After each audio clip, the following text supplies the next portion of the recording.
पाठ करने वाली थी और जो सियारो थी वो पेट पूजा करने वाली थी, मांसाहार। चिलो ने उसको समझाया था कि देख जितिया आ रहा है तो कुछ खाना नहीं, अष्ट भष्ट नहीं खाना। तो सियारो बोली हाँ हाँ मुझे पता है, जितिया है, मैं करती हूँ, तुम चिंता ना करो, मैं करूँगी, जैसे कहोगी वैसे करूँगी। तो दोनों ने सुबह से लेके संध्या तक उपवास रखा। और जब रात को पेड़ के नीचे सोने गए तो एक ऊपर बैठी, एक नीचे बैठी। चिलो नीचे बैठी, सियारो ऊपर थी। सियारो नीचे बैठी, चिलो ऊपर बैठी। सियारो ने क्या किया था, दिन भर अपना हड्डी वड्डी सब जमा करके अपने बिल में घुसा के रखी थी। और चिलो को बोली बहन तू चिंता मत कर, मैं एकदम व्रत हूँ, बिल्कुल मैं बहुत कठिन परिश्रम करके व्रत कर रही हूँ, मैं बहुत अच्छे से करी, तू चिंता मत कर। सो गए रात को। अब रात हुई तो सियारो को कहाँ नींद आए, रात को उठी, अपना कुटुर कुटुर चालू कर दी। जब चालू करी तो चिलो को आवाज़ आई। तो चिलो उठ के बोलती है बहन ये कैसी आवाज़ आ रही है कुटुर कुटुर की। तो वो सियारो बोल रही है कि ये तो कुछ नहीं है, ये तो उपवास दिन भर की हूँ, जब करवट यहाँ से वहाँ ले रही हूँ, वहाँ से यहाँ ले रही हूँ, बस मेरी हड्डियाँ बज रही हैं। चिंता मत कर बहन, मैं बहुत बहुत मन से रख कर रही हूँ ये व्रत, तू चिंता मत कर। तो चिलो तो सो गई और सियारो अपना खा पी के मस्त होकर रात को सोई। अगले दिन जब सूर्योदय हुआ तो दोनों अपना ये पारण वारण करने के लिए उनके बच्चों को लकड़ी लाने भेजी। तो दोनों के बच्चे लकड़ी लाने गए। अब लकड़ी लाने गए तो जो चिलो थी उनका बेटा लकड़ी लेके चला आया खेलते कूदते, लेकिन सियारो का बेटा नहीं लौटा क्योंकि उसको वहीं पे मणि वाला सांप, पता नहीं कौन सा मणि वाला सांप था, वो घोंट गया सियारो के बेटे को।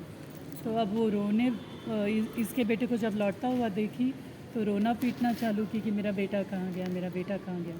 चिलो समझ गई, उसने कहा कि देख बहन, मैंने तुझे कहा था जितिया व्रत बहुत कठिन होता है, इसमें कोई गलती नहीं करना। तो सियारो रोने लग गई कि बहन मुझसे गलती हो गई, अब मैं क्या करूं, मुझे मेरा बेटा वापस चाहिए।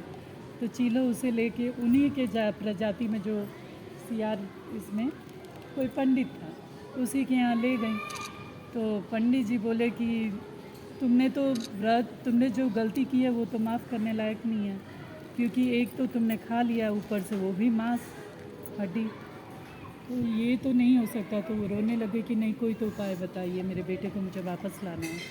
तो सियारो को कहा कि एक काम करो, अब अगले साल जब जितिया व्रत आएगा तो बहुत नियम धर्म से करना, और सुबह सुबह जब तुम व्रत का पारण करोगी तो गरम गरम जो माड़ होता है चावल का, वो माड़ गरम गरम तुम जैसे जैसे पियोगी तुम्हारा पुत्र अजगर सांप के मुंह से निकलता जाएगा। तो सियारो ने बोला ठीक है। अगले साल वो जितिया का इंतज़ार करते करते करते जब जितिया आया, उस साल चिलो सियारो दोनों उपवास रखी।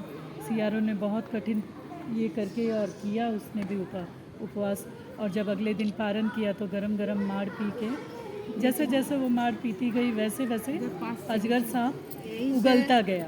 उपवास में ना जो पारण करे कौनो चीज बासी मुंह में ना डाले ना, गरम गरम पियल जाला, चाहे चाय हो चाहे माड़, गरम पानी हो। गांव के लोग तो माड़ पीते हैं। हाँ आंटी बता रही गांव के लोग माड़ पीते हैं। अब वो अजगर उगल दिया, तब उसका बेटा हंसते खेलते आया। कोई भी त्योहार भूखा तो सियारो बड़ी खुश हुई। सियारो बोली कि बेटा तू आ गया, तो हाँ माँ पानी भी गर्म आपकी गलती से मैं चला गया। पानी ठंडा सियारो को बहुत महसूस हुआ, हे भगवान जैसे उनके बेटे को आपने हमारे बेटे की रक्षा की। तीन कथा हुआ ना।